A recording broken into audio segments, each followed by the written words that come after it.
श्रीगुरुभ्यो नमः। श्रीमहागणाधिपतये नमो नमः। वागीशाद्या सुमनसः सर्वार्थानामुपक्रमे यं नत्वा कृतकृत्या सुस्तन्नमामि गजाननम्। शुक्लाम्बरधरं विष्णुं शशिवर्णं चतुर्भुजं प्रसन्नवदनं ध्यायेत् सर्वविघ्नोपशान्तये। गुरुब्रह्मा गुरुर्विष्णुः गुरुर्देवो महेश्वरः गुरुः साक्षात् परं ब्रह्म तस्मै श्रीगुरवे नमः। शारदा शारदाम्भोजवदना वदनाम्बुजे सर्वदा सर्वदास्माकं सन्निधिं क्रियात्। गुरवे सर्वलोकानां भिषजे भवरोगिणां निधये सर्वविद्यानां दक्षिणामूर्तये नमः। ज्ञानानन्दमयं देवं निर्मलस्फटिकाकृतिम् आधारं सर्वविद्यानां हयग्रीवमुपास्महे। मालां कुण्डीं च डमरुं शूलं शङ्खं सुदर्शनं दधानं भक्तवरदं दत्तात्रेयं नमाम्यहम्। काषायवस्त्रं गरदण्डधारिणं कमण्डलं पद्मकरेण शङ्खं चक्रं गदाभूषितभूषणाढ्यं श्रीपादराजं शरणं प्रपद्ये। जितेन्द्रियगणाग्रणीरभिरतपरे ब्रह्मणि कलौ श्रुतिपधावने अत्रितनयो अवतीर्णत्वयं।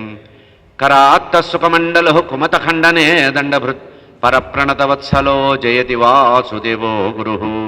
वासुदेव सरस्वत्यै भक्तानां कामधेनवे दत्तात्रेय अवताराय टिम्बे स्वामिन्नमोऽस्तु ते। नारायणं नमस्कृत्य नरं चैव नरोत्तमं देवीं सरस्वतीं व्यासं ततो जयमुदीरयेत्। श्रुतिस्मृतिपुराणानामालयं करुणालयं नमामि भगवत्पादशङ्करं लोकशङ्करं।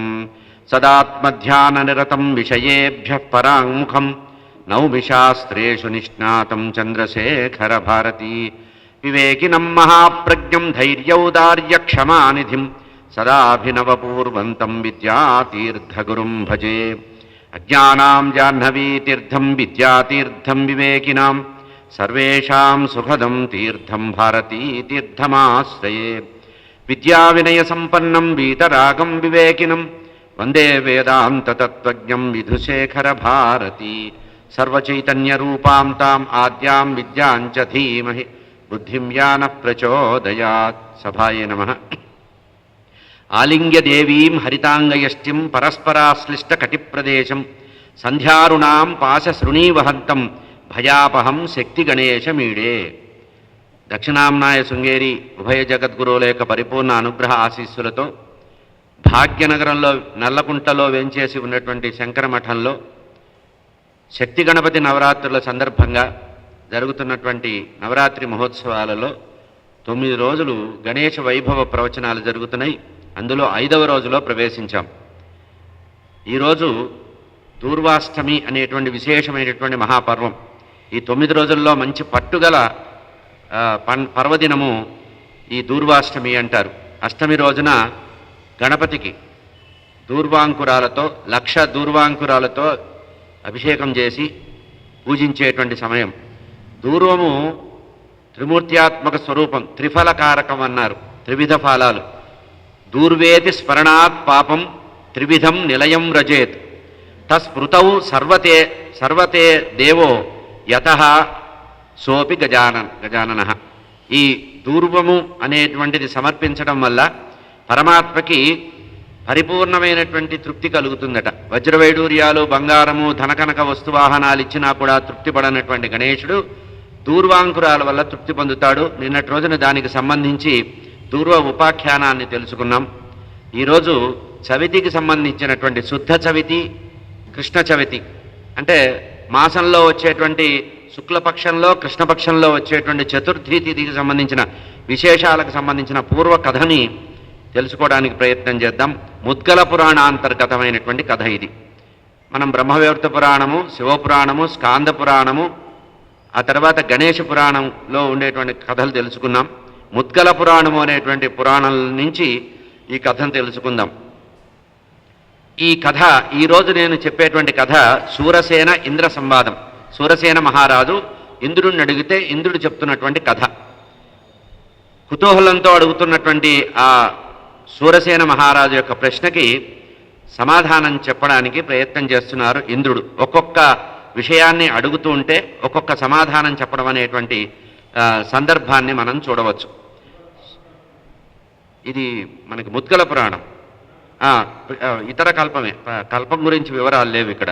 శుక్రవాచ హంతతే కథయిష్యామి కథామేతాం పురాతనీం యథా తేనాపి సాదృశ్యం గణనాథస్య భక్తితః దండకారణ్యదేవేషు నగరే నందనాభిరం.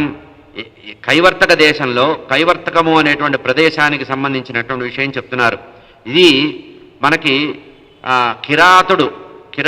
కిరాతుడు అంటే వ్యాధుడు అని అర్థం. వ్యాధుడు అంటే అర్థం ఏంటంటే మామూలుగా వేటాడి అడవులలో వేట చేసి వేటాడి దాని ద్వారా నడుపుకునే ఉదరపోషణ చేసుకొని కుటుంబ పోషణ చేసుకునేటువంటి వ్యక్తి. కైవర్త ఉపాఖ్యానము అన్నారు దీన్నే. దండకారణ్యానికి సమీపంలో నందుర అనేటువంటి ఒక చిన్న గ్రామం ఉంది. అక్కడ ఒక కిరాతుడు నివసించేవాడు.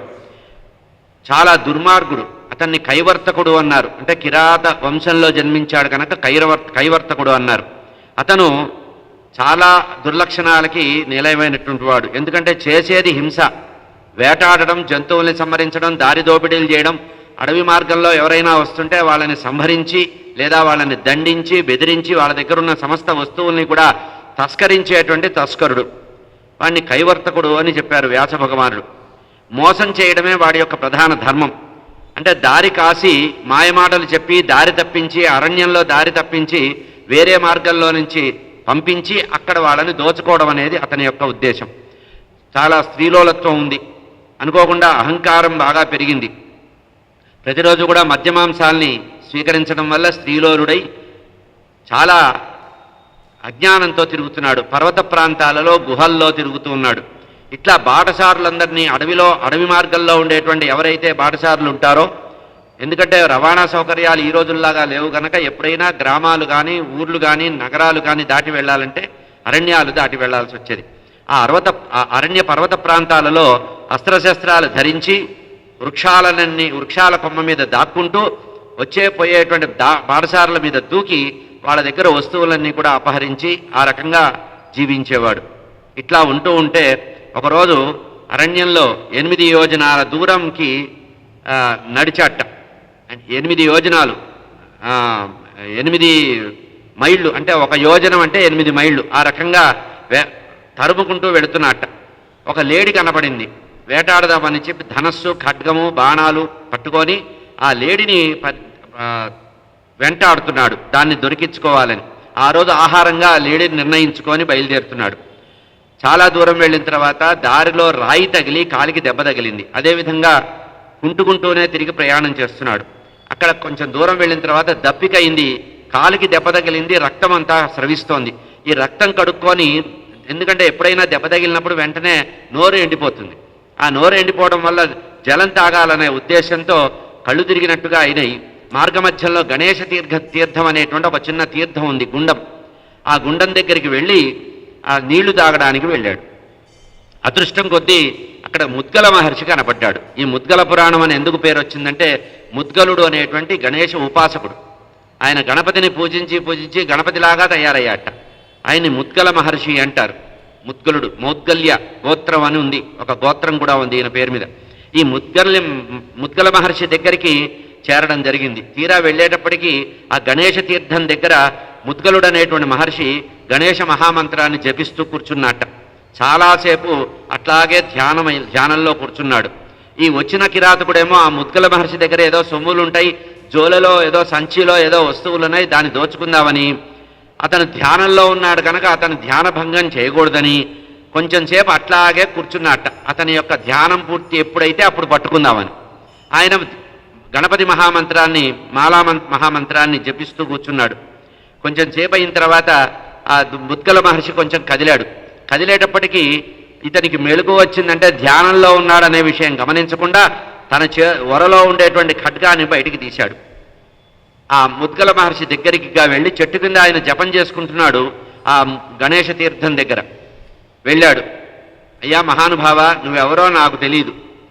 నీ దగ్గర ఏదో సంపద ఉన్నట్టుగా నేను అనుకుంటున్నా. నీ దగ్గర శక్తులున్నాయి, సంపద కూడా ఉండి ఉంటుంది. నా పేరు కైవర్తకుడు. నేను కిరాత వంశానికి చెందినవాణ్ణి. నేను నిరంతరము కూడా హింసా దోషంతో హత్యలు చేసి దారి దోపిడీలు చేసి కడుపును పోషించుకుంటూ ఉంటా, సంతానాన్ని పోషించుకుంటూ ఉంటా. ఈరోజు ఇదే ఉద్దేశంతో నీ దగ్గరికి వచ్చా. అనుకోకుండా నా అదృష్టం కొద్దీ నువ్వు కనబడ్డావు. ఒక లేడీని వెతుక్కుంటూ తరుపుకుంటూ వస్తే ఆ లేడీ మాయమైపోయింది, నువ్వు మాత్రమే కనబడ్డావు. కనుక ఈరోజు నిన్ను నా చేతిలో ఉండేటువంటి ఖడ్గంతో నిన్ను సంహరిస్తా, నీ దగ్గర ఉన్నదంతా కూడా తీసుకుంటా అన్నాడు. ఇట్లా అనేటప్పటికీ ఆ ముద్గలుడు కరుణారస దృష్టితో ఒకసారి ఆ కిరాతుడిని చూశాట. కళ్ళు తెరిచి చూసేటప్పటికీ ఆ యోగ దృష్టితో చూడటం వల్ల అతని చేతిలో ఖడ్గం ఉంది. ఆ ఖడ్గం కాస్త కింద పడిపోయింది. చేతిలో గట్టిగా పట్టుకున్నప్పటికి కూడా అది చేతిలో నుంచి జారి పడిపోయింది. ఆశ్చర్యపోయాడు. ఆశ్చర్యపోయి ఏమైంది, నేను ఇంతవరకు చేతిలో ఉండే ఆయుధం కానీ బాణం కానీ ధనస్సు కానీ నా చేతిలోంచి జారింది లేదు. ఒక్కసారిగా ఈరోజు నీ ఎదురుగా నిలబడడం వల్ల ఏం జరిగిందో తెలీదు. భగవంతుడి యొక్క అనుగ్రహం నా మీద ఉన్నట్టుంది. నా చేతిలో ఆయుధం కింద పడిపోయింది. ఎప్పుడైతే నా చేతిలో ఆయుధం కింద పడిపోయిందో నేను మనసులో ఒక నిర్ణయానికి వచ్చానన్నాడు. ఎవడు? ఆ కైరాతకుడు. ఈ రోజు నుంచి ఆయుధాలు పట్టను, ఆయుధాలు ధరించకుండా నా చేతిలోంచి ఏ ఆయుధం అయితే జారిపోయిందో అది భగవంతుడి యొక్క ప్రేరణగా భావన చేస్తున్నా. భగవంతుడి ప్రేరణతో మాత్రమే ఈరోజు నా చేతిలో ఆయుధం పడిపోయింది కనుక నేను దీన్ని స్వీకరించను. మహాత్మా, ఓ ముద్గల, నీ ఎదురుగా కూర్చోవడం వల్ల కొంచెంసేపు నువ్వు చదివినటువంటి మంత్రాన్ని, గణేష మంత్రాన్ని నువ్వు జపించడం వల్ల, ఆ జపాన్ని నేను వినడం వల్ల, నీ యొక్క సమక్షంలో ఉండడం వల్ల నాకు జ్ఞానోదయం అయింది. ఓ మహాత్మా, గణేష తీర్థంలో స్నానం చేశాను, నీళ్లు తాగాను, నీ దగ్గరకు వచ్చి కూర్చున్నా. నీ దర్శన భాగ్యం చేత నా హృదయంలో ఎందుకో ఒక రకమైనటువంటి తాపం తగ్గిపోయింది. అంతకుముందు తినాలి, ఆకలి వేసేది, తినాలనిపించేది, మత్తుపాయనాలు స్వీకరించాలనిపించేది, అహంకారం బాగా ఉండేది, కోపం ఉండేది, కడుపులో మంట ఉండేది ఎప్పుడు. కానీ ఈరోజు ఏమిటో నీ ఎదురుగా ఉంటే నాకు కోరికలన్నీ తగ్గిపోయి వైరాగ్యం అనేది కలిగింది. ఇప్పుడు వైరాగ్యం నాలో వచ్చేసింది కనుక మరి ఒక్కసారి నువ్వు అనుమతి ఇచ్చినట్లయితే వెళ్ళి గణేష తీర్థంలో నేను స్నానం చేసి వస్తానని, ఆ చిత్తతాపం పూర్తిగా పోవడానికి, పరిశుద్ధంగా అవడానికి అతను హృదయం శుద్ధమైంది కదా, శరీరం కూడా సిద్ధం కావాలి, మనసుతో పాటు దేహం కూడా శుద్ధం కావాలని స్నానం చేసి వచ్చాట. వచ్చి చెప్తున్నాడు, మహాత్మా, చిన్నప్పటి నుంచి కూడా నాకు బుద్ధి తెలిసినప్పటి నుంచి నేను పాపకార్యాలు తప్పించి పుణ్యం చేయలా. ఎందుకో ఈరోజు పుణ్యం మీద నా మనసు వెళుతోంది. ఎప్పుడూ లేనిది నా మనసు పుణ్యం మీద మనసు వెళ్ళటం అనేది నాకు ఆశ్చర్యంగా ఉంది. ఇంకొక ఆశ్చర్యం ఏంటంటే నేను ఎప్పుడూ ఖడ్గాన్ని చాలా గట్టిగా పట్టుకొని ఉంటా. ఈ రోజు కూడా ఖడ్గాన్ని గట్టిగానే పట్టుకొని ఉన్నా. కానీ ఏం జరిగిందో నాకు అర్థం కావటం లేదు. నా ప్రయత్నం లేకుండా గట్టిగా చేతిలో ధరించి నిన్ను సంహరిద్దామని ఖడ్గాన్ని పైకెత్తితే ఈ ఆయుధం కాస్త నేల మీద పడిపోయింది. మీ పాదాల సాక్షిగా చెప్తున్నా, ఈ ఆయుధాన్ని మళ్ళీ నేను జీవితంలో ధరించను. ఈ ఆయుధానే కాదు, ఏ ఆయుధాన్ని కూడా జీవితంలో ధరించను. నా మీద అనుగ్రహం చేసి నాకు సంసారం అనేటువంటి ఈ మురుక్కూపంలో నుంచి నన్ను ఉద్ధరించు. ఎందుకంటే హింసా దోషంతో నేను అనేక పాపాలు చేశాననేటువంటి ఒక పాపభీతి అనేది నాలో కలిగింది కనుక నన్ను నువ్వు రక్షించవలసింది.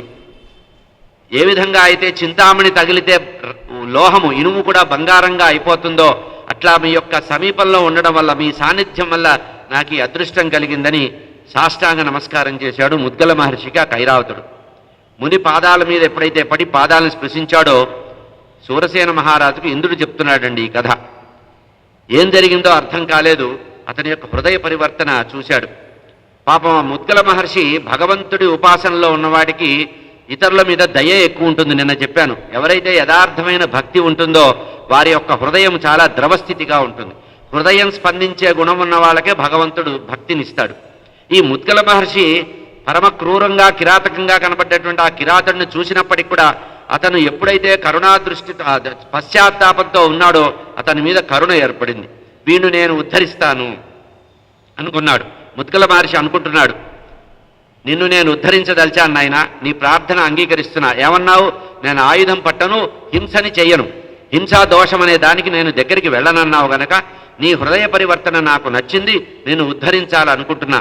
భగవంతుడి యొక్క అనుగ్రహానికి నువ్వు పాత్రుడివి కావాలి. ఏదో జన్మజన్మాంతర సుకృతం లేకపోతే ఇటువంటివి జరగవు.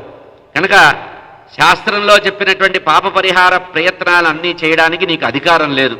ఎందుకంటే చిన్నప్పటి నుంచి మద్యమాంసాలు, స్త్రీలోలత్వం ఉండడం వల్ల శరీరము, మనసు అన్నీ కూడా మలినమైనవి. ఈ మలినమైనటువంటి నీ యొక్క శరీరంలో ఇప్పుడు మంత్రము పనిచేయదు. నువ్వు ప్రత్యేకంగా ఏదో దోష నివారణ కోసం ప్రాయశ్చిత్త కర్మలు నీకు చెప్పడానికి లేదు. కనుక నీ యొక్క దుష్కర్మ తొలగిపోవాలి, నీ పాపమంతా వెళ్ళిపోవాలంటే, నువ్వు ఇంతకుముందు చేసిన హింసా దోషమంతా వెళ్ళిపోవాలంటే నేను నీకు ఒక చిన్న భగవంతుడి యొక్క నామాన్ని చెప్తా. భగవన్ నామాన్ని నువ్వు చేస్తూ ఉండు. నేను ఏ నామాన్ని అయితే చెప్తానో దాన్ని విశ్వసించి, నీకు మంత్రం అక్కర్లేదు, నామము చాలు. ఇదే మనం ప్రధానంగా తెలుసుకోవాలి. మనం అంటే అక్షరదోషాలతో స్వరదోషాలతో మంత్రం చేస్తే మహాపాపం. కనుక కలియుగంలో నామము ద్వారానే తరించాలి. నామైవ నామైవ నామైవ కేవలము అని కలిసంతారణ ఉపనిషత్తులో చెప్పబడింది.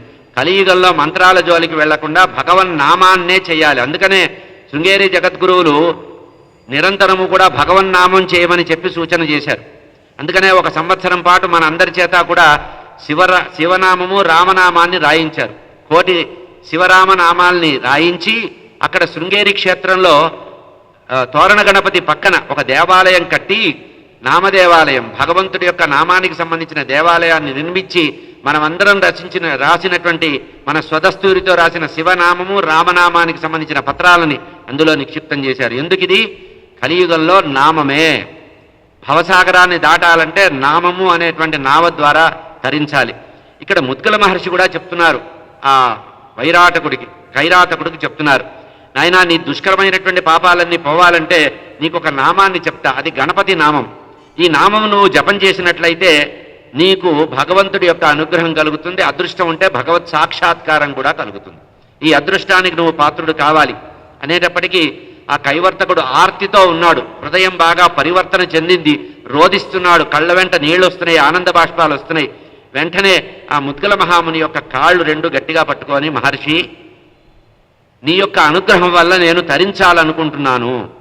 నీ కనుక నా మీద అనుగ్రహం ఉన్నట్లయితే నా శిరస్సు మీద నీ చెయ్యి, ఏ జపమైతే భగవంతుడి యొక్క నామాన్ని నువ్వు జపరూపంలో మంత్రాన్ని చేస్తున్నావో ఆ జపం చేసినటువంటి అంగన్యాస కరన్యాసాలు చేసిన నీ చేతిని నా శిరస్సు మీద ఉంచినట్లయితే నా పాపాలు సగం వెళ్ళిపోతాయి అనేటప్పటికీ ముద్గల మహర్షి చాలా కారుణికుడై ఆ కైవర్తకుడి యొక్క వాడి యొక్క శిరస్సు మీద చేతిని ఉంచాడట. చేతిని ఉంచి వాడికి ఒక నామాన్ని చెప్పాడు. దాన్నే మంత్రంగా భావన చేయవచ్చు అన్నారు. నామమే భగవంతుడి యొక్క అనుగ్రహంతో మంత్రంగా మారుతుంది. గణేశాయ నమః అనేటువంటి నామాన్ని నువ్వు చేసుకో, ఇదే మంత్రంగా భావన చెయ్యి అని చెప్పి షడక్షరి అన్నారు. దీన్ని 6 అక్షరాలు కలిగిన మహామంత్రం గణేశాయ నమః. దీన్ని నీకు ఉపదేశిస్తున్నానని చెప్పి 3 సార్లు చెవిలో ఉపదేశించారట. ఆచమనం చేసి ముద్గల మహర్షి వీడి చెవిలో, ఆ కైరాతకుడి యొక్క చెవిలో గణేశాయ నమః అనేటువంటి 6 అక్షరాల మహామంత్రాన్ని ఉపదేశించారు. నాయన, నీకు ఒక చిన్న పరీక్ష పెడుతున్నా. నువ్వు తీవ్రంగా గనక ఈ నామాన్ని గనక జపం చేసినట్లయితే నీ యొక్క ఫలితం, నీ యొక్క తపస్సు ఫలిస్తుంది అని చెప్పి ఒక ఎండిపోయిన దండం కర్ర ఉంది, ఒక బాగా లావాటి బాగా ఎండిపోయినటువంటి పెడుసుగా ఉన్నటువంటి ఒక కర్రనిచ్చి అది ఆ ఎదురుగా పాతాట. ఆ కైరాతకుడు కూర్చున్నటువంటి ఆసనం మీద కూర్చున్నాడు. ఆ ఎదురుగా ఒక కర్రని అంటే గుంజని పాతాడు, స్తంభాన్ని పాతాడు. అది బాగా ఎండిపోయి ఉంది. ఎండిపోయినటువంటి ఆ స్తంభాన్ని చూపిస్తూ, నాయన దీని ఎదురుగానే కూర్చో. ఏదో ఒక ప్రదేశం, నిర్ణీతమైన ప్రదేశం ఉండాలి కదా. నేను ఇక్కడ ఒక కర్ర పాతాను, ఈ కట్టె ఎదురుగా నువ్వు కూర్చొని ధ్యానం చేయి. నేను ఇచ్చినటువంటి గణేశాయ నమః అనేటువంటి షడక్షరి 6 అక్షరాల మహామంత్రాన్ని నువ్వు కనుక జపించినట్లయితే నీకు నిశ్చలంగా నియతమైనటువంటి ఆహారం తీసుకో. చాలా తక్కువ ఆహారం తీసుకోవాలి. భగవంతుడి ఉపాసన చేసేవాడు శరీరంలో ఉండేటువంటి జీర్ణాశయంలో కదలికలు రావడం వల్ల మనస్సు చంచలత్వం వస్తుంది, త్రేణుపులు వస్తాయి, కాలకృత్యాలు తీర్చుకోవాల్సి వస్తుంది. కనుక ఆహారాన్ని నియమం చేయి. అవకాశం ఉంటే కొంతకాలం తర్వాత వాయుభక్షణ చేయి, వాయువునే ఆహారం తీసుకో. ఇప్పుడు ఘనాహారం తీసుకో, ఆ తర్వాత జలాహారం తీసుకో, కొన్నాళ్ళ తర్వాత వాయువుని ఆహారంగా తీసుకో. క్రమక్రమంగా నువ్వు జపాన్ని చేసి ఈ మంత్రాన్ని జపం చేయి. ఉదయము సాయంత్రము ఈ జపాన్ని చెయ్యి. కొన్ని గంటల పాటు ఉదయము సాయంత్రము ఈ ఎదురుగా ఈ స్తంభాన్ని పాతా కదా, చెక్కతో కట్టెని పాతాను, దీని ఎదురుగా నువ్వు జపం చేసి, నువ్వు జపం చేసినప్పుడు తీర్థం ఉంటుంది కదా, జలము ఈ స్తంభం మొదట్లో పోయి, ఈ ఎండిపోయిన కట్టె మొదట్లో నువ్వు ఆ నీళ్లు పోయి. నీ తపస్సు ఎప్పుడు ఫలిస్తుందంటే ఈ ఎండిపోయిన కొమ్మ ఎప్పుడైతే చిగురిస్తుందో, అప్పుడు నీ తపస్సు ఫలించినట్టు లెక్క. కనుక నువ్వు ఎంత సాధన చేస్తావో నీ ఇష్టం. ఎంత బాగా సాధన చేస్తే అంత తొందరగా ఆ చెట్టు చిగురిస్తుంది. కనుక ఈ చిగురించేటువంటి అవకాశాన్ని నీకు ఇస్తున్నాను, నువ్వు దీన్ని చెయ్యి. నేను ప్రస్తుతం వేరే దేశానికి వెళ్తున్నాను, తిరిగి మళ్ళీ ఇక్కడికి వస్తా. వచ్చేటప్పటికీ నీ యొక్క సాధన ఫలించాలని ఆ గణపతిని ప్రార్థిస్తున్నాను అన్నారు. అంతే, ఆ దండాన్ని ఆ ఎదురుగా దించి ఆ ముద్గల మహాముని వెళ్ళిపోయాడు. ఈ కైవర్తకుడికి పూర్వజన్మ అదృష్టం ఒకటి ఉంది, జన్మాంతర సుకృతం ఉంటే కానీ ఇవి జరగవు.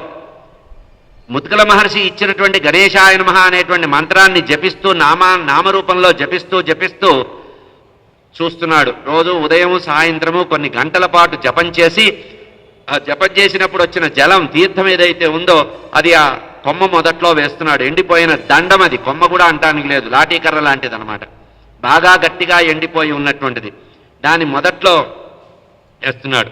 ఇట్లా ఈ కైరాతకుడు 1000 సంవత్సరాల పాటు జపం చేశాట. కదలకుండా స్థిరంగా కూర్చొని 1000 సంవత్సరాలు ఆ కట్టెకి నీళ్లు వదులుతున్నట్ట. ఇట్లా చేస్తూ ఉండగా ఆశ్చర్యంగా గణపతి వైభవం అట్లా ఉంటుంది. ఆ ఎండిపోయిన కట్టె చిగుర్చిందిట. 1000 సంవత్సరాల తర్వాత ఎండిపోయిన దండము చిగురించడం మొదలుపెట్టింది. ఇతను చేస్తున్నటువంటి సాధన ఎట్లా అయిందంటే, మొదట్లో ఉదయం సాయంత్రం కొన్ని గంటలు కూర్చునేవాడు. తర్వాత భగవన్ నామం మీద రుచి బాగా ఏర్పడిందట. బాగా రుచి కలిగి అట్లాగే కూర్చొని కదలకుండా కూర్చున్నాడు. ఇంకా చెట్టుకు నీళ్లు పోయడం కానీ జపానికి నీళ్లు వదలటం కానీ లేదు. మానసిక పూజలోకి వెళ్ళిపోయాడు. మనం కూడా మొదలు విగ్రహారాధన పూజ చేయాలి, ఆ తర్వాత పూలతో పూజ చేయాలి, అర్చన చేయాలి, ఏదో పదర గంధము పుష్పము అక్షంతలు ఇవ్వాలి. కొంత సాధన పెరిగిన తర్వాత ఏం చేయాలట, మానసిక పూజ చేయాలి. అంటే ఎదురుగా మూర్తి అవసరం లేదు, భగవంతుడు అవసరం లేదు. మన మనసులో స్థిరంగా భగవంతుడిని తయారు చేసుకొని ఆత్మావలోకనం చేస్తూ అంతర్దృష్టితో భగవంతుడిని చూడాలి. అంతకుముందు గణపతిని బయట ప్రపంచంలో చూడడం అలవాటు చేసుకున్న ఈ కైరాతకుడు హృదయంలో అంతర్దృష్టిలో భగవంతుడిని చూడడం మొదలుపెట్టి 1000 సంవత్సరాలు అయిన తర్వాత ఎప్పుడైతే ఆ దండము చిగురించిందో, ఆ చిగురించిన దండం ఎదురుగా కూర్చొని కదలకుండా కళ్ళు మూసుకొని సమాధిగతుడై పద్మాసనం వేసుకొని, ఇక ఆహారం లేదు, జలము లేదు, స్నానము లేదు, పానం లేదు, కదలకుండా కూర్చున్నట్ట. ఇట్లా కూర్చుంటే అతి దీర్ఘకాలం ఈ విధంగా తపస్సు చేస్తుంటే కైరాతకుడికి అతని శరీరం నిండా పుట్టలు వచ్చేసినాయి, చెదల పుట్టలు వచ్చినాయట. చెదల పుట్టలు వచ్చి కైరాతకుడికి మొత్తం శరీరంలో ఎక్కడా గుర్తుపట్టడానికి లేకుండా మొత్తము పెద్ద శిఖరంగా తయారైపోయింది. ఒక పెద్ద వల్మీకము తయారైంది. ఎక్కడున్నాడో తెలియకుండా, మనిషి ఎక్కడున్నాడో లేదు, ధ్వని మాత్రమే వినపడుతోంది. గణేశాయ నమః అనేటువంటి నామం మాత్రమే వినపడుతోంది. అతను కైరాతకుడు కనబట్టల్లా. ఈ 1000 సంవత్సరాలు పర్యటన చేసి వచ్చిన తర్వాత ముద్గల మహాముని తిరిగి దేశాటనాలు చేసి మళ్ళీ ఇక్కడికి వచ్చాడు. అయ్యో, ఇంతకు ముందు ఇక్కడ ఒక కైరాతకుడు కనపడ్డాడు, వీడికి నేను ఒక నామాన్ని ఇచ్చాను, వాడిని చేయమన్నాను, వాడు ఎక్కడున్నాడో తెలియదని వెతుక్కుంటుంటే ఒక చెట్టు కింద పుట్ట దగ్గర శబ్దం వస్తోందిట. పెద్ద పుట్ట, చాలా ఎత్తుగా ఉంది. ఆ పుట్ట దగ్గర శబ్దం వస్తుంటే నేను ఉపదేశించినటువంటి మంత్రాన్ని కైరాతకుడు ఇక్కడే కూర్చొని చేస్తున్నాడు అనేటువంటి అనుమానంతో అక్కడికి వచ్చి తన యొక్క కమండలంలో ఉండేటువంటి జలాన్ని ఆ పుట్ట మీద జల్లేటప్పటికీ అందులో అస్థిగతమైన శరీరం, అంటే కేవలం ఎముకల గూడు మాత్రమే మిగిలిందట. అస్థిపంజరంగా ఉన్నాడు. ఎవరు? కైరాతకుడు అస్థిపంజర మాత్రంగా ఉన్నట్ట. చూశాడు, ఆశ్చర్యపోయాడు. వీడికి నేనేదో భగవన్నామాన్ని చెప్తే నామాన్ని ఇంత తీవ్రంగా ఉపాసించాడా అని చూసి ఆ ఎదురుగా తాను స్థాపించిన దండం ఎక్కడుందా అని చూస్తే అది మహావృక్షం అయిపోయిందట. ఎండిపోయిన దండాన్ని అక్కడ పెడితే వాడు చేసిన జపం కారణంగా ఆ నామజపం చేయడం వల్ల అది చిగురించిందిట, మహావృక్షంగా అయింది. ఆ ఎముకల గూడుగా ఉండేటువంటి వాణ్ణి కేవలము తన యొక్క హస్తమస్తక సంయోగం వల్ల అతని యొక్క కైరాతకుడు శిరస్సు మీద ముద్గలుడు చెయ్యి పెట్టి మంత్రాన్ని చెప్పడం వల్ల, ఆ జప ఫలితం వల్ల ఇంత గొప్పవాడయ్యాడు. వెంటనే ఆ ముద్గల మహాముని మళ్ళీ ఒకసారి వచ్చి ఆ పుట్ట తొలగించి ఆ కైరాతకుడి శిరస్సు మీద మళ్ళీ చేయి పెట్టాట. ఇట్లా హస్తదీక్షను ఎప్పుడైతే సమర్పించాడో వాడికి దివ్యమైనటువంటి శరీరం వచ్చిందట. ఆ ఎముకల గూడు వెళ్ళిపోయింది. అంతకుముందు వాడు కిరాతుడు అనేటువంటి నల్లటి శరీరం పోయింది. దివ్యమైనటువంటి బంగారుమయమైనటువంటి స్వర్ణమయమైనటువంటి శరీరం వచ్చిందట.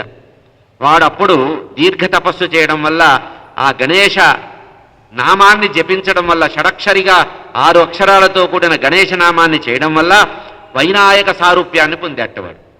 ఒక కిరాతుడు కైరాతుడు అనేటువంటి వాడు గణపతి సారూప్యాన్ని పొందాడు. ఆ జపం చేస్తూనే ఉన్నాడు.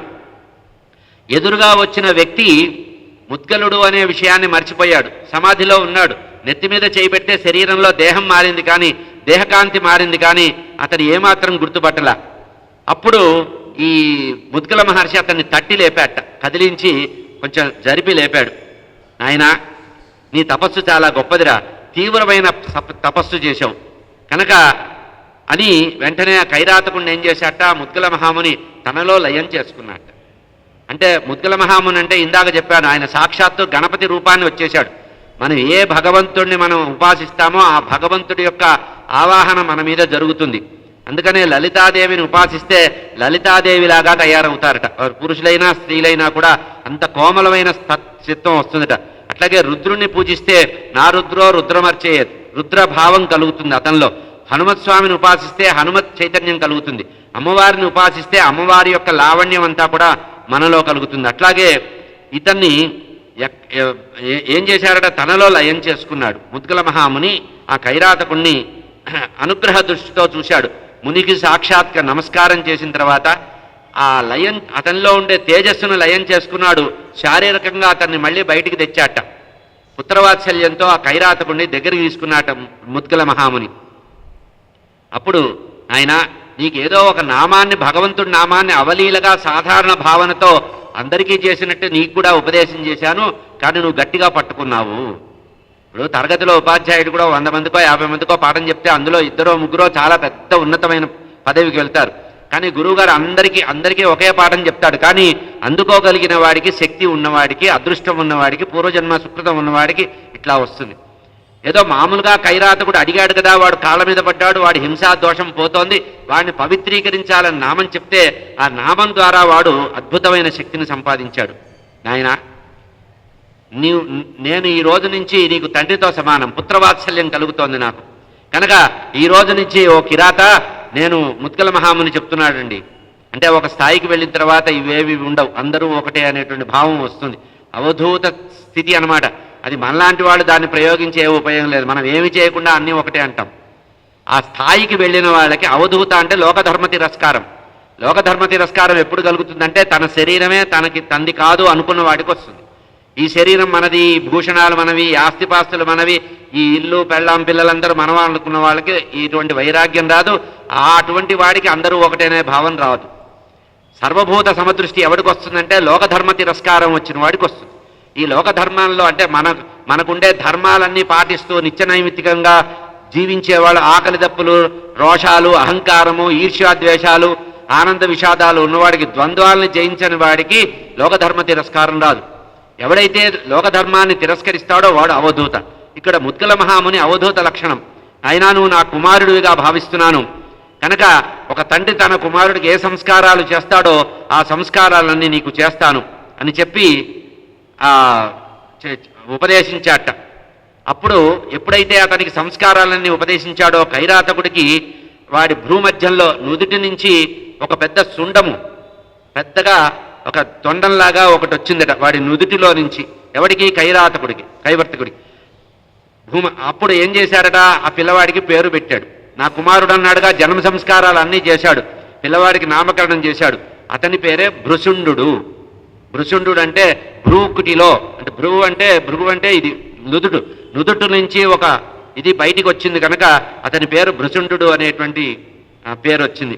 కైవర్తకుడు దివ్య శరీరాన్ని ధరించి అప్పుడు భృశుండు అనేటువంటి మహర్షిగా మారిపోయాడు. ఒక కిరాతకుడు మహర్షుడు అయ్యాడు, కిరాతకుడు కూడా మహర్షిగా అయ్యాడు. దేనివల్ల? ముద్గల మహాముని యొక్క అనుగ్రహము, గణపతి ఉపాసన చేయడం వల్ల. కనుక ఎవరైనా సరే గణపతి మహామంత్రాన్ని కానీ గణపతి నామాన్ని కానీ ఉపాసించి పవిత్రమైన మనస్సుతో గనక జపము తపం చేస్తే, ఆచారపురులై ఉంటే వారు మహర్షి స్థితికి వెళ్ళగలరు. దీనికి భృశుండుడే చాలా నిదర్శనం. మళ్ళీ షడక్షరి నామాన్ని ఉపదేశించిన తర్వాత ఇంకొక స్థాయికి వెళ్ళాడు, లెవెల్ పెరిగింది. ఇతను మహర్షి అయ్యాడు కదా, అందుకని ఆ ముద్గల మహాముని భృశుండుని పక్కన కూర్చోబెట్టుకొని, ఆయన నీకు ఇప్పుడు ఏకాక్షరి మహామంత్రాన్ని ఉపదేశిస్తా. ఏకాక్షర గణేశ మహామంత్రం అన్నిటికంటే అత్యంత ప్రభావవంతమైనది. గమ్ అనేటువంటిది, గం బీజం. గమ్ అనేటువంటి బీజాక్షరాన్ని ఏకాక్షర మహామంత్రము అంటారు. గణపతి ఉపాసనలో ఈ యొక్క ఏకాక్షర మహామంత్రం చాలా గొప్పది. గం గణపతయే నమః అంటాం కదా, అందులో మొట్టమొదటి గం అనేటువంటిది ఏకాక్షర మహామంత్రం.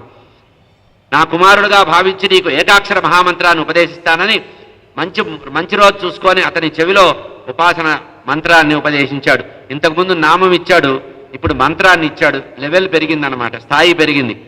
వరప్రదానం చేస్తున్నాడు. నాయనా, నువ్వు ఈ రోజు నుంచి మహర్షి అవుతావు పొమ్మన్నారు. ఈ విధంగా ఎప్పుడైతే భృశుండు మహర్షిగా మారిపోయి నిరంతరము ఏకాక్షర గణేశ మహామంత్రాన్ని జపిస్తూ అట్లా సాధన చేస్తున్నాడో, ఇంద్రాది దేవతలందరూ కూడా అక్కడికి వచ్చి ఈ భృశుండుని పూజించడం మొదలుపెట్టారు. గజాననుడిలాగా భక్తులందరి యొక్క పాపాలని పోగొడుతూ అనేక మహిమలను చూపించాట భృశుండు అనేటువంటి వాడు. ఈ భృశుండు చిరకీర్తిగా లోకంలో వర్ధిల్లాడు. అతను ఇంద్రాది దేవతలు, నారద యోగింద్రుడు మొదలైనటువంటి వారందరూ వచ్చి నమస్కరించారట. ఈ విధంగా భృశుండ మహాముని జన్మచేత ఎవరైనప్పటికీ కూడా కర్మ చేత, గుణము చేత, సాధన చేత, భక్తి చేత భగవంతుడి యొక్క రూపాన్ని పొందాడు, భగవంతుడి యొక్క కీర్తిని పొందాడు. ఈ భృశుండు లోకంలో అందరూ కూడా నమస్కరిస్తున్నారట. ఇతని వల్ల లోకంలో ఏకాక్షర మహామంత్రంగా గణపతి మహామంత్రం ప్రచారం వచ్చింది.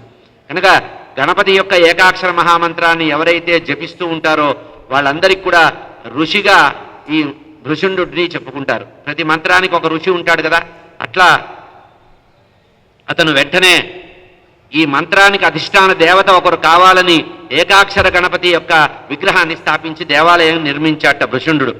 అతనికి నిత్యము కూడా షోడశ ఉపచారాలు చేస్తూ ఆ గణపతి సేవ చేస్తూ ఉండేవాట. అక్కడ ఒక పెద్ద ఆశ్రమం తయారు చేశాట, తపోభూమిగా తయారైంది. ఎవరైనా మానసికమైనటువంటి ప్రశాంతత కావాలంటే ఈ భృశుండు స్థాపించినటువంటి ఆ మహాగణపతి యొక్క దివ్యమైనటువంటి దేవాలయం దగ్గరగా జపం చేసినట్టయితే వాళ్ళ కోరికలు తీరి వారి యొక్క చిత్తతాపాలన్నీ వెళ్ళిపోతున్నాయి.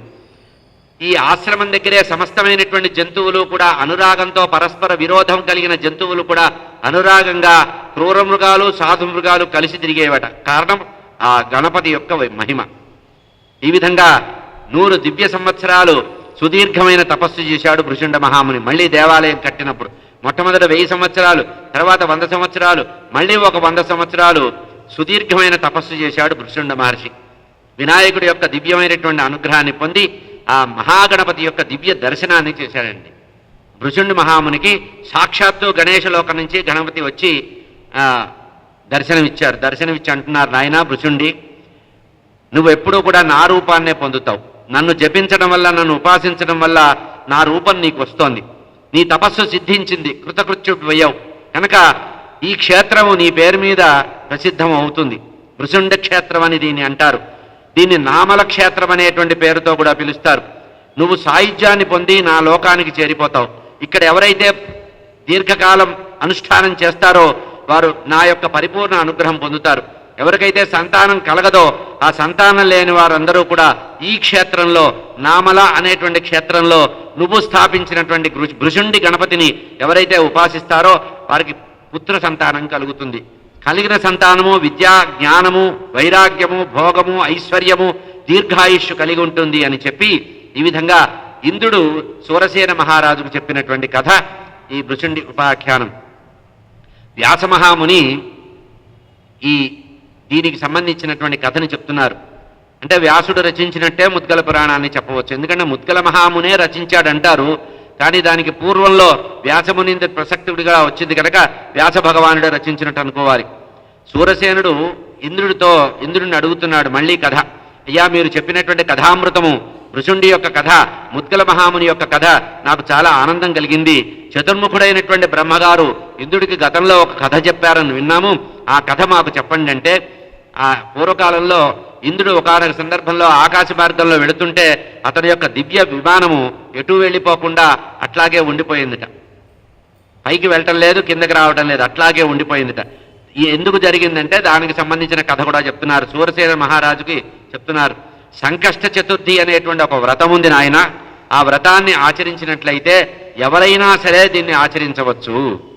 స్త్రీలు, పురుషులు, ఏ ప్రాంతం వారైనా సరే, ఎవరైనా సరే ఈ సంకష్టహర చతుర్థి వ్రతాన్ని చెయ్యాలి. ఇట్లా 1 సంవత్సరం పాటు కనుక నియమంతో ప్రతి మాసంలో వచ్చేటువంటి, కృష్ణపక్షంలో వచ్చేటువంటి సంకష్టహర చతుర్థిని ఎవరైతే ఆచరిస్తారో 1 సంవత్సరం ఆచరిస్తే చాలా గంభీరమైనటువంటి కష్టసాధ్యమైనటువంటి విషయాలు కూడా నెరవేరుతాయి.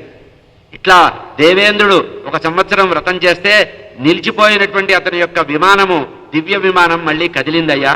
ఇది 10,000 మంది మహాబల సంపన్నులైన వాళ్ళు కూడా కదిలించలేనటువంటి విమానము కేవలం 1 సంవత్సర కాలం పాటు సంకష్టహర చతుర్థి వ్రతాన్ని చేస్తే ఆ వ్రత ఫలితంగా ఈ ఇంద్రుడి యొక్క విమానం కదిలింది. దీనికి సంబంధించిన ప్రాచీన ఇతిహాసం ఒకటి ఉంది, అది నీకు చెప్తాను వినమంటున్నాడు. నాయన శ్రద్ధగా వినమని చెప్పి ఈ సూరసేన మహారాజుకి ఇంద్రుడు చెప్తున్నాడు. ఇంతకుముందు బ్రహ్మగారు చెప్పినటువంటి కథ ఇది. బ్రహ్మగారు చెప్పినటువంటి కథని చెప్తున్నారు. పూర్వకాలంలో కృతవీర్యుడు అనేటువంటి మహా బలపరాక్రమ సంపన్నుడైనటువంటి రాజు ఉండేవాడు, చక్రవర్తి. అతని పేరు కృతవీర్యుడు. ఆ కృతవీర్యుడు అనేటువంటి రాజు మహాసంపన్నుడు. ఎప్పుడూ కూడా పండితుల మధ్యలో ఉండేవాడట, వేదశాస్త్రాల్లో వింటూ ఉండేవాడట. సత్యవ్రతము, సత్యవాక్కు అనేది అతనికి బాగా ఉండేదిట. సత్యమే మాట్లాడాలి అనేటువంటి ఒక నియమము అతనికి ఉందిట. సత్యవాక్కు మాత్రమే అతనికి నియమంగా ఉండేది. అటువంటి సత్యవాక్కుని కలిగినటువంటి కృతవీర్య మహారాజు ఎప్పుడూ కూడా ఇంద్రియజయం పొంది జితేంద్రియుడై ఉండేవాట. ప్రతిరోజు కూడా 12,000 మంది బ్రాహ్మణులకి భోజనం పెట్టేవాట, నియమంగా ఉండేవాట ప్రతిరోజు కూడా. ఇతనికి సుగంధి అనేటువంటి భార్య ఉందిట, పరమ పతివ్రతా శిరోమణి. ఆమె భర్తతో పాటు మహాసౌందర్య రాశిట. ఆమె భర్తతో పాటు అనేకమైనటువంటి యజ్ఞయాగాదుల్లో పాల్గొన్నదట. ద్విజసేవ, దేవసేవ, అతిథి సేవ చేస్తూ ఉండేదిట. అయితే ఇన్ని చేసినప్పటికీ కూడా ఆ కృతవీర్యుడికి, సుగంధి అనేటువంటి ఆమెకి పుత్ర సంతానం మాత్రం కలగలేదు. ఎంతకాలమైనా కూడా సంతానం కలగలేదు. నిరాశ చెందారట. నిరాశ చెంది చివరికి మనిషి బాగా బక్కచిక్కిపోతున్నాడు. ఆ సందర్భంలో నారద యోగేంద్రుల వారు అక్కడికి వచ్చారు.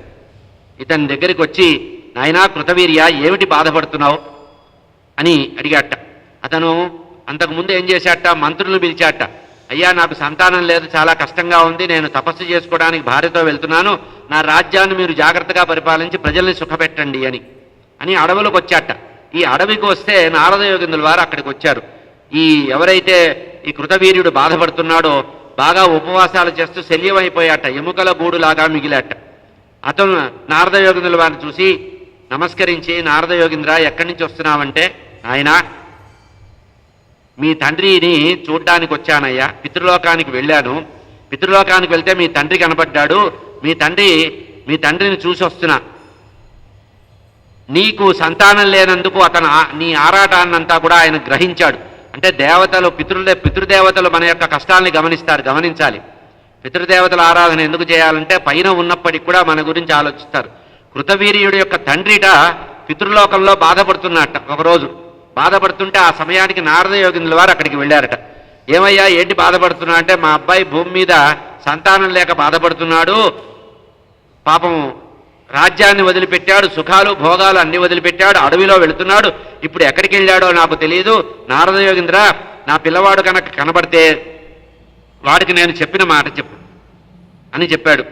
ఇట్లా దేవర్షి నారదుడు అక్కడి నుంచి ముందుకు వెళుతున్నాడు, ఊర్ధ్వలోకాల నుంచి వెళుతున్నట్ట. వెళుతుంటే అక్కడ భృశుండి మహర్షి తల్లిదండ్రులు ఉన్నారట. భృశుండి మహర్షి యొక్క తల్లిదండ్రులు కనపడ్డారట. కన్నికా సహితమైనటువంటి ఆ భృశుండి మహర్షి యొక్క తల్లిదండ్రులు చూశారు. వాళ్ళు కుంభీపాక నరకంలో ఉన్నారట. భృశుండి మహర్షి యొక్క తల్లిదండ్రులు కుంభీపాక నరకంలో ఉన్నారు. ఎందుకు? భృశుండి మహర్షికి కూడా సంతానం లేదు. ఈ కారణం చేత వాళ్ళు కూడా నరకంలో ఉన్నారట. విపరీతమైనటువంటి నరకంలో యాతన పడుతుంటే ఆ భృశుండి మహర్షి ఆశ్రమానికి నారద యోగేంద్రుల వారు వచ్చి ఇక్కడికి చేరుకున్నారు. పూర్వకథలో కథ చెప్తున్నారు, ఒక కథలో ఇంకో కథ అనమాట. నాయనా భృశుండి, ఇప్పుడే సమస్త దేవతలకి వందిరీయుడైనటువంటి మీ తల్లిదండ్రులు మాకు కనపడ్డారు, నీ భార్య కుమార్తె కూడా అక్కడ కనపడ్డారు, కుంభీపాక నరకంలో బాధపడుతున్నారు, నువ్వు తపస్సు చేసుకుంటూ కాలం గడపడం వల్ల వాళ్ళు శరీరాన్ని వదిలి వెళ్ళిపోయారు, నీకు సంతానం లేదు కనుక వాళ్ళని ఉద్ధరించవలసినటువంటి బాధ్యత నీకుంది. నారద మహాముని యొక్క మాటలు విన్నటువంటి భృశుండి మహర్షి ఎంతో బాధపడ్డాట.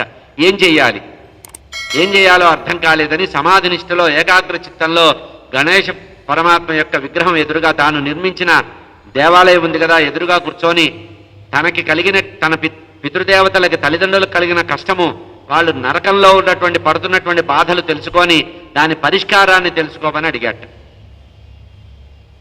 అంతే అడిగాడు. అప్పుడు అతనికి స్ఫురించిందట సంకష్ట చతుర్థి వ్రతము. సంకష్ట చతుర్థి వ్రతాన్ని కనుక ఎవరైతే చేస్తారో వాళ్ళు పితరులు కూడా ఉద్ధరించబడతారు. దీనికి ఒక మాట చెప్పాడు. ప్రస్తుతము నీ పితృదేవతలు నరకం నుంచి బయటికి రావాలంటే, నీ పితృదేవతలు నరకం నుంచి పక్కకి రావాలంటే ఎవరైనా 1 సంవత్సర కాలం పాటు సంకష్ట చతుర్థి వ్రతాన్ని చేసిన వారు చేసిన వ్రతఫలాన్ని కనుక నీకు ధారపోస్తే నీ పితృదేవతలు స్వర్గానికి వెళతారు నరకం నుంచి అని చెప్పారట. అప్పుడు ఈ భృశుండి మహర్షి అంటున్నాడు, గజాననుని తలుచుకొని గణపతిని తలుచుకొని నేనే గనక గణపతిని ఉపాసించినట్లయితే సర్వకాల సర్వావస్థల్లో గణపతి తప్పించి ఇతరమైనటువంటి వారిని నమ్మకుండా ఏ తపస్సు అయితే చేశానో ఆ మహత్తరమైనటువంటి ప్రభావం వల్ల, సంకష్ట చతుర్థి ప్రభావం వల్ల నా పితృదేవతలు తక్షణమే ఉద్ధరించబడుదురుగాక అని గణపతిని ధ్యానించాట. చేసి మంత్రజలాన్ని వదిలిపెట్టాట. ఏది ఈ సంకష్ట చతుర్థి యొక్క ప్రభావాన్ని వదిలిపెట్టాట. పూర్వీకులందరూ కూడా ఆ నరకంలో ఉండేటువంటి పితృదేవతలు పూర్వీకులందరూ కూడా దివ్యమైనటువంటి విమానం వస్తే ఈ సంకష్ట చతుర్థి ఫలము వదలడం వల్ల వాళ్ళు దివ్యలోకంలో వినాయక లోకానికి చేరుకున్నారట. ఈ రకంగా సంకష్ట చతుర్థి మన కష్టాల్ని పోగొట్టడమే కాకుండా మన పితృదేవతల యొక్క వంశపూర్వీకుల యొక్క పాపాలని కూడా పోగొట్టేటువంటి మహా ఇది కనుక గణేష లోకానికి చేరారు. సూరసేన మహారాజా, ఇంత ప్రభావవంతమైనటువంటి సంకష్ట వ్రతం అనేది చాలా గొప్పది. ఒక సంకష్ట చతుర్థి రోజు చేసినటువంటి ఆ ఫలాన్ని భృశుండ మహర్షి వదిలితే వాళ్ళ పితృదేవతలు నరకం నుంచి స్వర్గానికి వెళ్ళారు. 1 సంవత్సరం కనుక చేసిన జన్మ ప్రభృతి జీవితం శరీరం ఎంతకాలం ఉంటే మృత్యువు రానంత వరకు ఈ సంకష్ట చతుర్థిని ఎవరైతే ఉపాసిస్తారో శరీరం వదిలిన తర్వాత వాళ్ళు ఆ వినాయక లోకానికి వెళ్తారు నాయన అనేటువంటి విషయాన్ని చెప్పారు. దేవేంద్రుడు సూరసేన మహారాజుతో ఈ కథని ఇంకా వివరిస్తుంటే మళ్ళీ సందేహం కలిగిందిట. అయ్యా ఇంద్రదేవ, ఈ విధంగా కృతవీర్యుడి యొక్క పితరులు కూడా ఏదో కుంభిపాక నరకంలో ఉన్నప్పుడు విన్నాం కదా, మరి వాళ్ళ తల్లిదండ్రుల విషయంలో ఏం జరిగిందో చెప్పవలసిందంటే నారద మహాముని యొక్క దయ వల్ల వంశవిచ్ఛేదం గురించి తెలుసుకున్నటువంటి కృతవీర్యుడు బ్రహ్మలోకానికి వెళ్ళి అక్కడ కమలనయనుడైనటువంటి చతుర్ముఖుడైనటువంటి ఆ బ్రహ్మగారికి సాష్టాంగ నమస్కారం చేసి వంశవిచ్ఛేదానికి కారణం ఏంటో చెప్పండి, నాకు సంతానం లేకపోవడానికి కారణం, ఎందుకంటే ఏదో ఒక కర్మఫలం ఉండటం తప్పించి లేకపోతే సంతానం లేకపోవడం ఉండదంటే అని బ్రహ్మదేవుణ్ణి ప్రార్థించాట. నేను అనేక యజ్ఞాలు చేశాను, దానాలు చేశాను, తపస్సు చేశాను, త్రికరణ శుద్ధిగా కర్మలన్నీ చేసుకుంటూ వచ్చా, అతిథుల్ని పూజించాను, ధర్మాన్ని తూచా తప్పకుండా పాటించా. భూమి మీద నా కుమారుడికి సంతానం లేకపోవడానికి కారణం ఏమిటి అని అడగడం జరిగింది. చివరికి రాజ్యభారాలంతా కూడా ఇందాక చెప్పినట్టుగా మంత్రులకు వదిలేసి వాళ్ళు తపస్సుకు వెళ్ళాడే, ఆ కుమారుని ఉద్ధరించాలి అన్నాడు. కనుక నా కుమారుడైనటువంటి కృతవీర్యుడు పితృదేవతలు అడుగుతూ చెప్తున్నారు, నా కుమారుడైనటువంటి కృతవీర్యుడు ఏ పాపం చేయడం వల్ల ఇట్లా జరిగిందో దాని గురించి చెప్పవలసింది అంటే, ఆయన పూర్వం ఈ నగరంలో సాముడు అనేటువంటి ఒక వ్యక్తి ఉండేవాడు. అతని పేరు సాముడు అనేటువంటి వ్యక్తి ఉండేవాడు. వాడు మహా దుర్మార్గుడు. ఒక కథ చెప్తున్నారు, కథలో కథ. సాముడు అనేటువంటి ఒక వ్యక్తి ఉండేవాడు, వాడు మహా దుర్మార్గుడు. వాడిని చూస్తే కూడా మహాపాపాలు వచ్చేవిట. వాడు చేస్తున్న పాపాలు ఎట్లాంటివంటే వాడిని చూసిన వాటికి కూడా పాపం వచ్చేదిట. అట్లా చాలా సత్కర్మలన్నీ నశిస్తాయిట. అటువంటి వాడు ధనం మీద ఆశతో సత్పురుషులైనటువంటి 12 మంది బ్రాహ్మణుల్ని సంవరించాడు. వాడు చేసిన మహాపాపం ఏంటంటే ఈ సాముడు అనేటువంటి వాడు 12 మంది బ్రాహ్మణుల్ని వాళ్ళ దగ్గర వస్తువులు దోచుకోవడానికని చెప్పి వాళ్ళ 12 మంది బ్రాహ్మణుల్ని సంవరించారట. ఈ బ్రహ్మహత్యా పాతకం వల్ల వాళ్ళకి అన్ని సంపదలు దోచుకొని సాయం సంధ్యా సమయంలో చంద్రుడు ఉదయించే సమయంలో అక్కడికి వచ్చాడు, ఇంటికి చేరుకున్నాడు. ఆ తస్కరుడు వాడి పుణ్యం ఏంటంటే, ఈ సాముడు అనేటువంటి వాడి పుణ్యం ఏంటంటే వాడి కొడుకు పేరు గణేశుడు. వాడికి ఆ కొడుకు గణపతి అని పేరు పెట్టుకున్నాడు.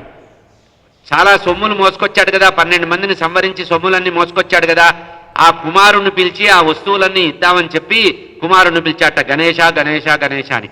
వాడి అదృష్టం కోసం ఆ రోజు మాఘ బహుళ చవితి అయిందిట. మాఘమాసంలో కృష్ణపక్షంలో చవితి అంటే సంకష్ట చతుర్థి. ఆ రోజు మాఘమాసంలో వచ్చినటువంటి చతుర్థి. వెంటనే గణేశ గణేశ అని పిలిచాట. అయితే పొద్దున్నుంచి వేట కోసం తిరిగి తిరిగి వెళ్ళినటువంటి ఆ సాముడికి అన్నం లేదు. ఆ రోజు వాడికి ఉపవాసం చేసేటువంటి పరిస్థితి వచ్చింది సంకష్ట చతుర్థి రోజు. ఆ తర్వాత కొంతకాలం తర్వాత కుమారుడు కూడా మరణించాట. సాముడు అనేటువంటి వాడి కుమారుడు కూడా మరణించాడు.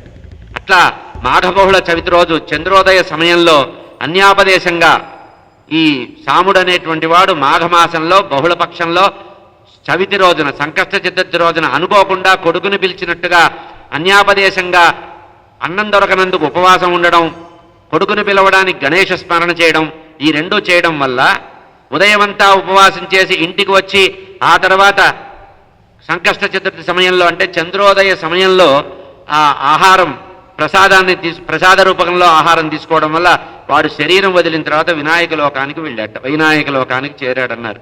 కనుక ఈ సంకష్ట చతుర్థి అనేది తెలిసి చేసినా తెలియక చేసినా, ఆ రోజు ఉపవాసం ఉన్నా, గణపతి నామస్మరణ చేసినా, గరికతో భగవంతుడిని పూజించినా, దేవాలయంలో భగవంతుడిని దర్శించినా చాలా అదృష్టం కలుగుతుంది.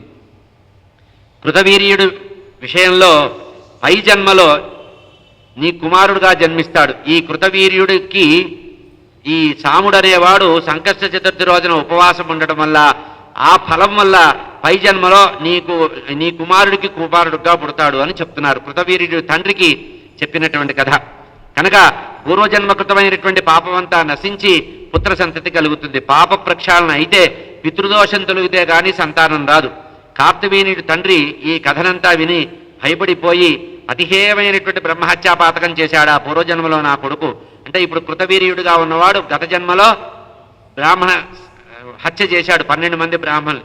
అయ్యో ఇంత పాపం చేశాడా అని చెప్పి ఈ కథని బ్రహ్మగారు చెప్తున్నారు. ఆయన నీ పితృదేవతల లోకంలో ఉండేటువంటి ఈ కృతవీర్యుడి యొక్క తండ్రికి చెప్తున్నాడు, నీ కుమారుడు కనుక సంకష్టహత చతుర్థి అనేటువంటి పేరుగా ఉండేటువంటి వ్రతాన్ని కనుక శ్రద్ధాసక్తులతో నియమనిష్టలతో చేసినట్లయితే మహాపాపాల నుంచి విముక్తుడవుతాడు, అతడికి సత్సంతానం కూడా కలుగుతుంది అన్నట్ట. వెంటనే ఆ బ్రహ్మదేవుడిని అడిగాడు. ఎవరు? కృతవీర్యుడి యొక్క తండ్రి అడుగుతున్నాడు సత్యలోకంలో, ఆయన కమలనైనా ఆ వ్రత విధానం ఏమిటో నాకు చెప్పవలసింది, ఏ మాసంలో మొదలు పెట్టాలి, ఏ మాసంలో చెయ్యాలి అని ప్రార్థించాట. బ్రహ్మదేవుడిని ప్రార్థిస్తే కృతవీర్యుడి యొక్క తండ్రికి కూర్చోబెట్టి బ్రహ్మదేవుడు స్వయంగా చెప్తున్నాడు, సత్యలోకంలో చెప్తున్న కథ ఇది. ఆయన మాఘమాసంలో బహుళపక్షంలో మంగళవారంతో కలిసి వచ్చేటువంటి ఆ చతుర్థి ఏదైతే ఉందో అంగారక చతుర్థి అంటారు దాన్ని. మాఘమాసంలో బహుళపక్షంలో చాలా అరుదుగా వస్తుంది ఇది, వ్రతం ప్రారంభించే సమయం అది. కనుక మాఘమాసంలో బహుళపక్షంలో మంగళవారంతో కలిసినటువంటి చతుర్థిని సర్వశుభతిథి అంటారు. చంద్రుడు ఉదయించే సమయంలో ఈ వ్రతాన్ని ప్రారంభించాలి, వ్రత నియమాన్ని ప్రారంభించాలి, సంవత్సర కాలం చేయాలి. కనుక మాఘమాసంలో కృష్ణపక్షంలో అంటే బహుళపక్షం అంటారు, సంకష్ట చతుర్థి మంగళవారం నాడు వచ్చినప్పుడు ఈ వ్రతాన్ని ప్రారంభించాలి. చంద్రుడు ఉదయించగానే ఆకాశంలో చంద్రుడు రేఖామాత్రంగా ఉదయించగానే ప్రారంభించాలి.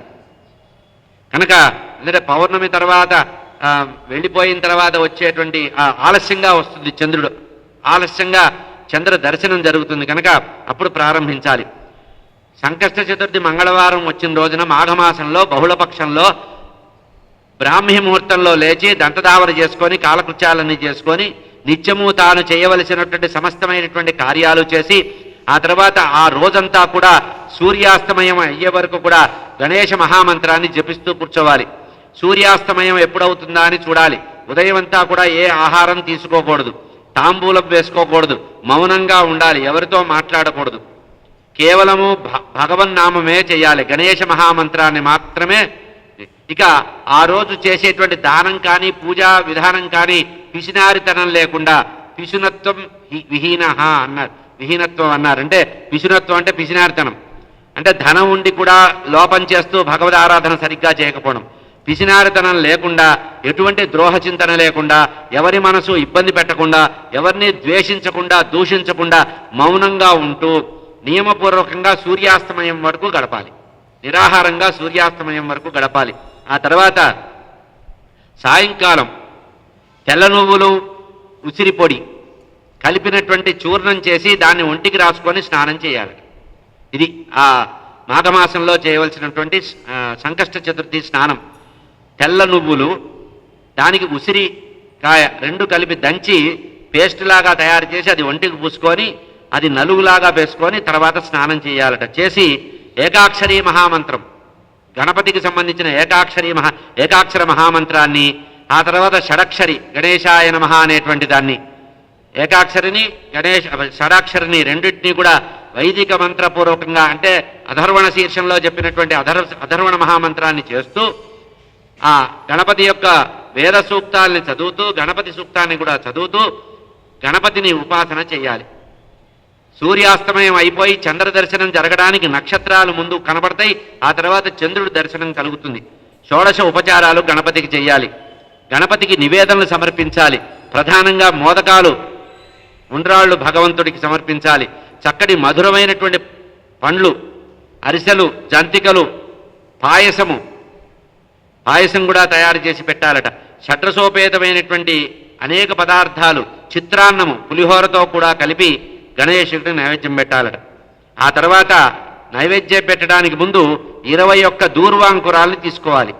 21 గరికపోచల్ని తీసుకొని చక్కగా కోమలంగా ఉండాలట. కోమలంగా ఉండాలి, వేరు ఉండకూడదు, మట్టి తగలకూడదు, వేరు ఉండకూడదు. వేరు తొలగించి విడిగా చేసి చక్కగా ఉండేటువంటి 21 దూర్వాంకురాల్ని తీసుకొని గణేశుడికి భక్తితో పాదాల దగ్గర సమర్పించాలి, అలంకరించాలి. ఆ తర్వాత చక్కటి సుగంధము, పుష్పము, ధూపము, దీపము, అవకాశం ఉన్నట్లయితే రక్తచందనాన్ని సమర్పించాలట. తెల్లగంధం కాకుండా రక్తచందనము అంటే రోజువుడ్ అంటారు చూసారా, అట్లాంటి చందనముతో అరిగతీసి అది భగవంతుడికి సమర్పించాలట. చంద్రోదయ సమయానికి చతుర్థి తిథి వచ్చిన తర్వాత గజాననుని చంద్రుణ్ణి చూస్తూ అర్ఘ్యం ఇవ్వాలి. చంద్రుడిలో భగవంతుణ్ణి చూడాలట, ఇంట్లో విగ్రహంలో కాదు. ఆరు బయట వచ్చి ఆకాశంలో ఉండేటువంటి చంద్రుణ్ణి దర్శించి, చతుర్థి తిథికి ఆయన అధిపతిట కనుక ఆ చవితి చంద్రుడికి గజాననుని స్మరిస్తూ మంత్రపూర్వకంగా చంద్రుడికి 4 అర్ఘ్యాలు ఇవ్వాలట.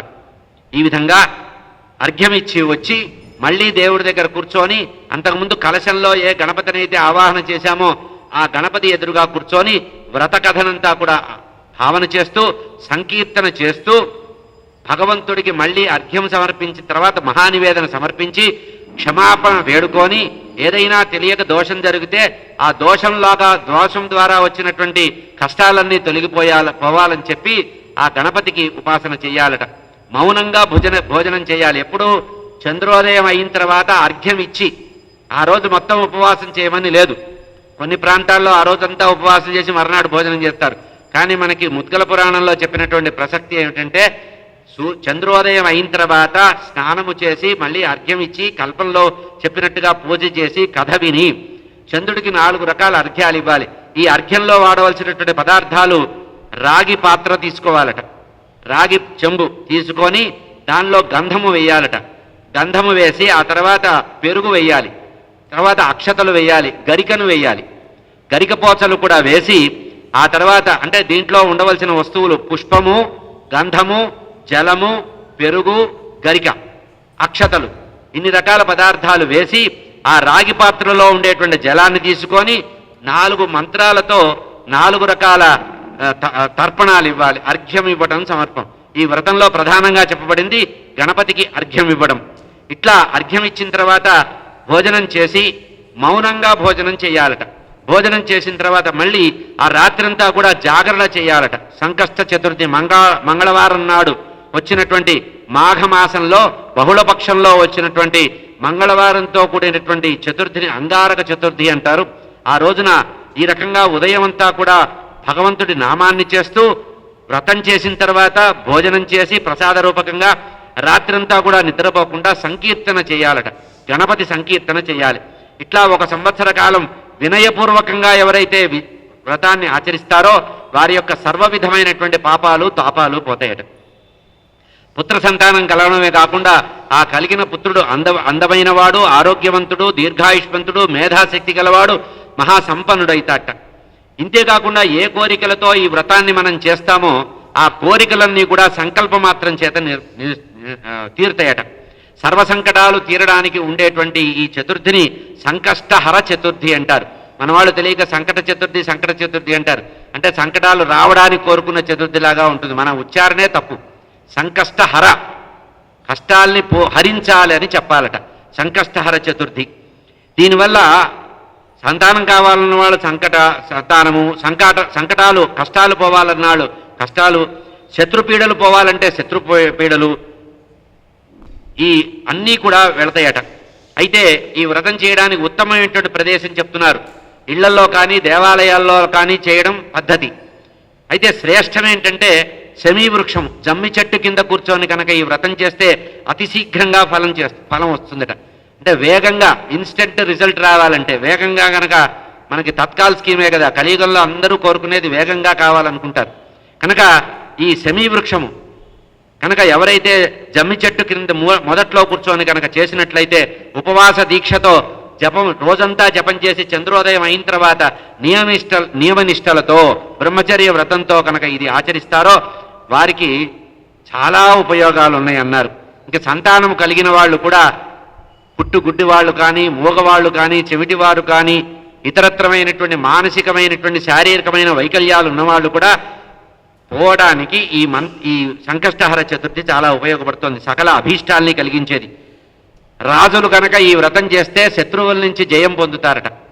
పేదవాడు వ్రతం చేస్తే ధనవంతుడు అవుతాడట. అనారోగ్యంతో పీడించబడేవాడు చేస్తే చక్కటి ఆరోగ్యవంతుడు, దీర్ఘాయుష్షు కలగవాడుతాడు. బహుళీకృతంగా ఒక్క కోరికతో మొదలు పెడితే అనేక కోరికలు తీరటం అనేది ఇది జరుగుతుందట. ఇక దీనికి సంవత్సర కాలం చేయమన్నారు కదా, ఆ సంవత్సర కాలంలో ఏ మాసంలో ఏ రకమైన ఆహారం తీసుకోవాలి అనేటువంటిది ముద్గల పురాణంలో చెప్పిన విషయం. ఇది అవకాశం ఉంటేనే చేయాలి. ఎందుకంటే అన్ని రకాలు చెప్పారు కదా, అన్నీ అందరూ చేయలేరు. యథావకాశంగా చేయాలి. కలియుగంలో యథాశక్తి చేయాలి. కనుక మనం భాద్రపద మాసానికి సంబంధించిన విషయం కనుక ఏ మాసంలో ఏ ఆహారం తీసుకోవాలి, ప్రతి మాసంలో కూడా ఈ చతుర్థి తిథి రోజున నియమితమైనటువంటి ఆహారం నియమాలు పాటించాలట. శ్రావణ మాసంలో నెయ్యితో పదార్థాలు, ఆ తర్వాత మోదకాలు భుజించాలట. భాద్రపద మాసంలో పెరుగుతో చేసినటువంటి దద్యాన్నం, దద్దోజనం అంటారు కదా, అది తినాలట. ఆశ్వీజ మాసంలో ఏమీ తినకుండా ఆ రోజు మొత్తం ఉపవాసం ఉండి మర్నాడు తినాలట. కార్తీక మాసంలో ఆ రోజంతా కూడా ఆవు పాలు, పానకము నైవేద్యం పెట్టి అది మాత్రమే స్వీకరించాలట. మార్గశిర మాసంలో మళ్ళీ పూర్తి ఉపవాసం ఉండాలట, నిరాహారంగా ఉండాలి. పుష్యమాసంలో గోపంచకాన్ని తీసుకోవాలట, గోపంచకాన్ని సేవించాలి.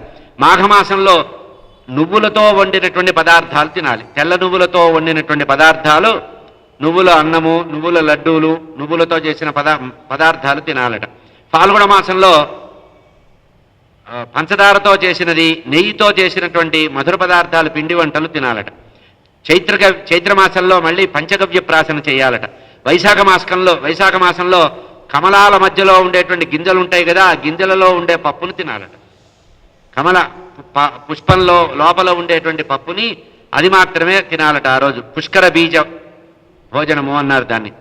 జ్యేష్ఠమాసంలో నెయ్యితో కలిపినటువంటి అన్నము, అంటే అన్నములో నెయ్యి కలిపి తినాలట, హవిష్యాన్నంలాగా తినాలి. ఆషాఢ మాసంలో మధురమైనటువంటి తేనె, మధువుతో తయారు చేసిన పదార్థాలు, అంటే జిలేబీ లాంటివి తేనెతో తయారు చేసుకొని తినాలి. పదార్థమే తినాలి. ప్రధాన పదార్థం ఇది ఉండాలి, గుర్తుపెట్టుకోవాలి. అంటే ఆ రోజు ఏం తినకూడదా, ఇవే తినాలా అంటే ప్రధాన పదార్థం ఇది ఉండాలి. ఏం చేసినా దీంతో కలిపి తినాలి. కనుక తేనెతో చేసిన పదార్థాలు తినాలి. గారెలు చేశారనుకోండి, తేనెలో ముంచి తినాలి. అట్లా ఆ తేనెని మాధుర్యాన్ని ఆషాఢ మాసంలో తీసుకోవాలి. ఈ విధంగా ప్రతి మాసంలో కూడా ఆహార నియమాలు పాటిస్తూ చతుర్థి వ్రతాన్ని కనుక ఎవరైతే విధిపూర్వకంగా, అంటే వేదోక్తమైనటువంటి మంత్రాలతో ఎవరైతే ఆచరిస్తారో వారికి సర్వసిద్ధులు కలుగుతాయి, సర్వ సంకటాలు తొలుగుతాయి. బ్రహ్మదేవుడు ఈ విధంగా కృతవీర్యుడు యొక్క తండ్రికి ఈ విధంగా చెప్పి అక్కడి నుంచి అన్నాడు, ఆయన బ్రహ్మదేవ, అన్ని మాసాల్లో చతుర్థి తిథి అంగారక చతుర్థి గొప్పదన్నారు కదా, అసలు అంగారక చతుర్థి యొక్క విశేషం ఏమిటి? మంగళవారం నాడు వచ్చిన చతుర్థికే ఇంత విశేషం ఏమిటి? దాని మీద ఇంత ప్రధానంగా ఎందుకు చెప్పబడిందంటే అంగారక చతుర్థికి సంబంధించిన విషయాన్ని చెబుతూ దానికి చెప్పారు.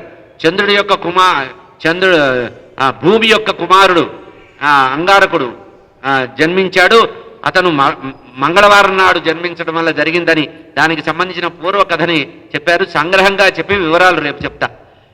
ఈ కార్తవీర్యార్జును యొక్క తండ్రికి చెప్తున్నటువంటి కథ.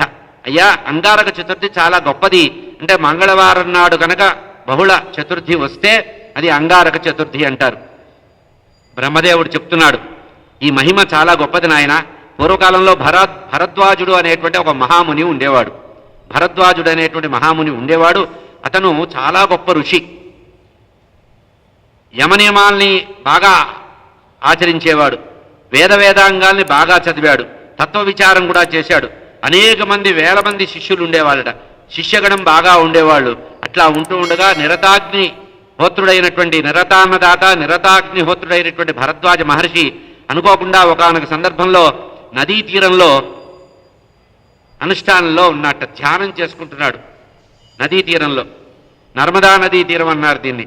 నర్మదా నదీ తీరంలో ఆ అనుష్ఠానాన్ని చేసుకుంటున్నట్ట.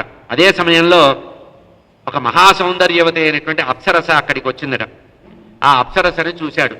తపస్సులో కూర్చొని ధ్యానం చేస్తున్నటువంటి అతని యొక్క తపస్సు, ఆమె యొక్క కాలి అందెల శబ్దం వల్ల అతనికి తపోభంగం అయిందట. సమాధి భంగమయ్యి కళ్ళు తెరిచి చూశాడు. చూసేటప్పటికీ ఆమె చాలా అందమైనటువంటి శరీరం చూశాడు. ఆమె వల్ల మోహితుడయ్యాడు. మూర్ఛ వచ్చిందిట. ఈ భరద్వాజ మహర్షికి మూర్ఛ వచ్చింది. మూర్ఛలించి తేరుకున్నాడు.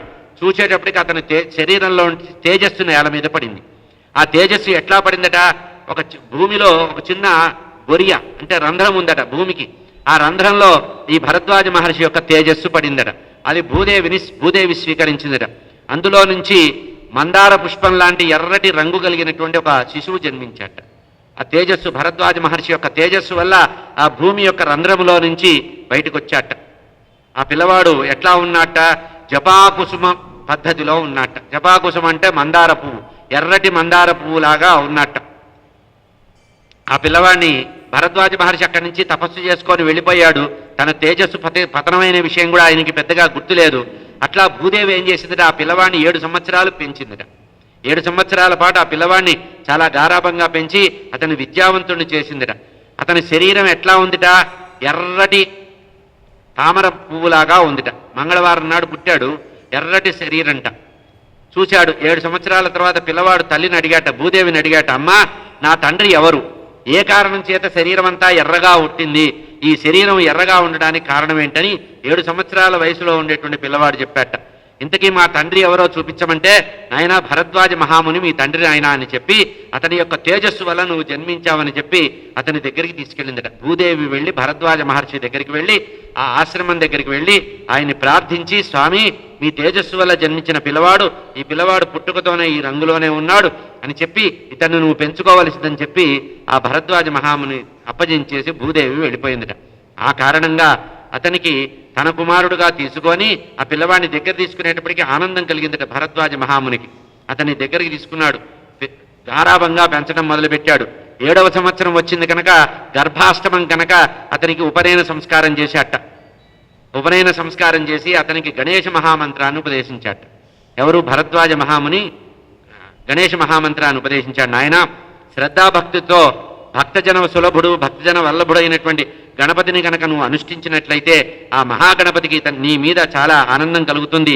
దీనపోషకుడైనటువంటి ఆ మహా అనుగ్రహప్రదాత అయినటువంటి ఆ గణపతి నిన్ను అనుగ్రహిస్తాడు అని చెప్పి ఆ భరద్వాజ మహర్షి ప్రేరేపించి ఆ పిల్లవాడికి ఈ మంత్రాన్ని ఉపదేశం చేశాట. నర్మదా నదీ తీరంలోనే తన తండ్రి ఎక్కడైతే తపస్సు చేశాడో అదే నర్మదా నదీ తీరం దగ్గర పద్మాసనం వేసుకొని కూర్చొని ఆ పిల్లవాడు అంతర్ముఖుడయ్యాట. ఎదురుగా విగ్రహం పెట్టుకోవడం కాదు, అంతర్ముఖుడై మనసులో గణపతిని స్మరిస్తూ ఆ తండ్రి ఇచ్చినటువంటి మంత్రాన్ని హృత్కమలంలో ఉండేటువంటి గణపతి గురించి నిరాహారుడై వాయువుని కూడా ఆహారంగా తీసుకోకుండా 1000 సంవత్సరాలు దీర్ఘ తపస్సు చేశాట. మాఘమాసంలో బహుళపక్షంలో చవితి రోజున చంద్రోదయ సమయంలో 4 భుజాలతో గణపతి ప్రత్యక్షమయ్యాట ఈ పిల్లవాడికి. ఈ పిల్లవాడు చూశాడు, గణపతిని స్తోత్రం చేయడం మొదలుపెట్టాడు. ఆ విషయాన్ని రేపు సకాలంగా మనవి చేస్తా. స్వస్తి ప్రజాభ్య పరిపాలయంతాం న్యాయేన మార్గేణ మహిమహీషా గోబ్రాహ్మణేభ్య శుభమస్తు నిత్యం లోకాః సమస్తాః సుఖినో భవంతు. కాలే వర్షతు పర్జన్య పృథివీ సస్యశాలిని దేశోయం క్షోభరహితః బ్రాహ్మణాః సంతు నిర్భయా అపుత్రాః పుత్రిణః సంతు పౌత్రిణః పౌత్రిణః అధనాః సధనాః సంతు జీవంతు శరదాం శతం.